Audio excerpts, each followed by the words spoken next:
మెదక్ జిల్లా హత్నూరు మండల పరిధిలోని గుండ్ల మాచూరులో వాసులు ధర్నాకు దిగారు.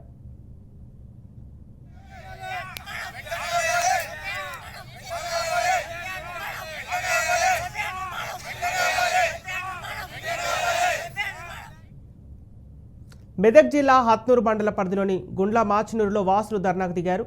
అధికారులు డంపింగ్ యార్డ్ కోసం భూమిని చదును చేస్తుంటే గ్రామస్తులు అడ్డుకున్నారు. తమ గ్రామంలో డంపింగ్ యార్డ్ని వద్దన నిరసనకు దిగారు. డంపింగ్ యార్డ్లో దుర్వాసన వల్ల తాము అనారోగ్య పాలవుతున్నామని ఆవేదన వ్యక్తం చేశారు. సంగారెడ్డి నుంచి తీసుకొచ్చిన చెత్తా చెదారం తమ గ్రామ శివారులో వేయడం సరికాదన్నారు. పేద పిల్లలు చదువుకునే స్కూల్ వద్ద డంపింగ్ యార్డ్ ఏర్పాటు చేయడం ఏంటని ప్రశ్నించారు.